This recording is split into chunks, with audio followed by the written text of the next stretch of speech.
Jokowi memang sangat pantas dipenjara. Oleh Solihin MS, pemerhati sosial dan politik, Jokowi tampaknya telah nekat menghanyutkan dirinya untuk melakukan segala cara demi mengamankan segala dosa politiknya termasuk membangun dinasti politik keluarga.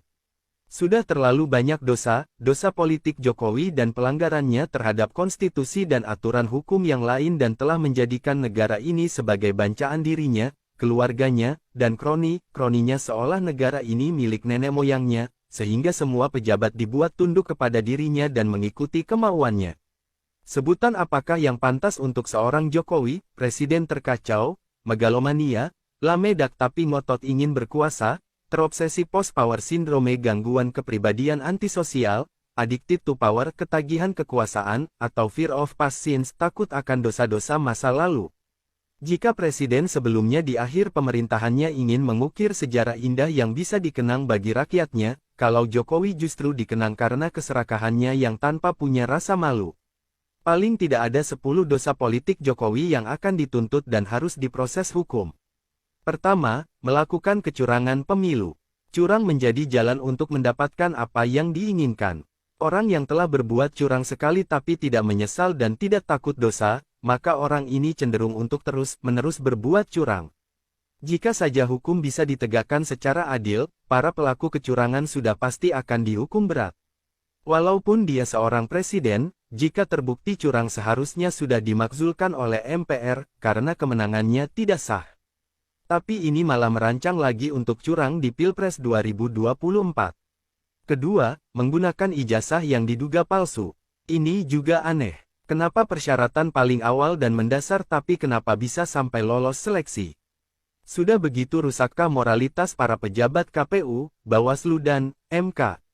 Ketiga, kriminalisasi ulama dan pendakwah yang vokal menegakkan amar ma'ruf dan nahi munkar.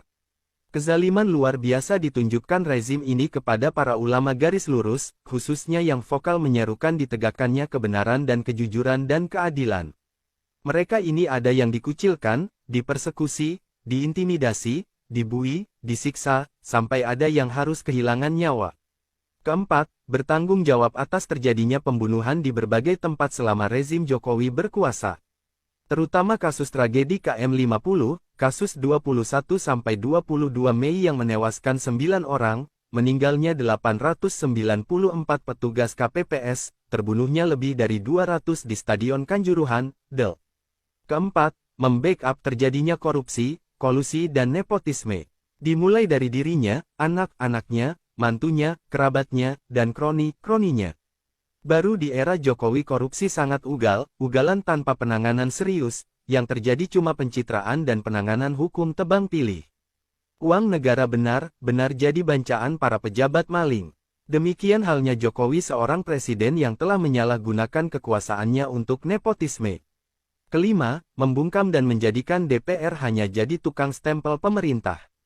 Di era Jokowi anggota DPR MPR benar-benar impoten dan mandul, hanya jadi tukang stempel rezim. Sudah berkali-kali Jokowi melanggar konstitusi tapi dibiarkan.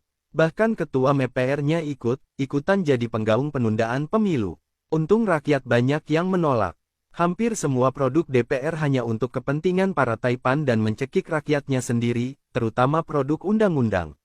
Sepantasnya DPR sudah dibubarkan, karena sudah tidak membela rakyat lagi yang telah memilihnya. Rakyat harus menggarisbawah blacklist garis bawah nama-nama para anggota DPR saat ini yang mendukung rezim Jokowi. Keenam, menyandera para ketum parpol.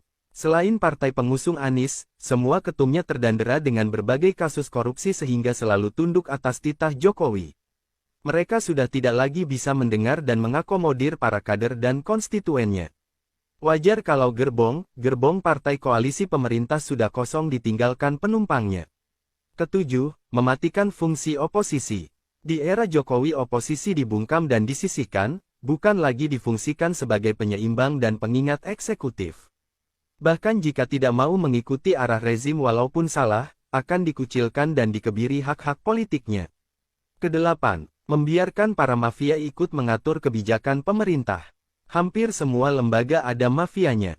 Yang membuat prihatin sekaligus marah adalah mereka para mafia yang mengendalikan atau mempengaruhi semua kebijakan pemerintah termasuk yang paling strategis dikendalikan para mafia.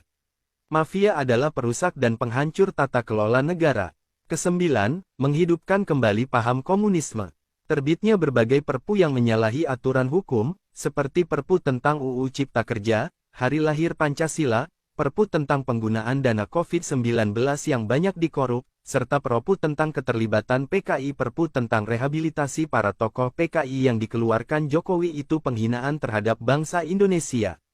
Pada tahun 1948 dan 1965 PKI itu telah membunuh para ulama, santri, dan para jenderal serta membuat kekacauan negara oleh rezim Jokowi diputarbalikkan mereka disebut korban.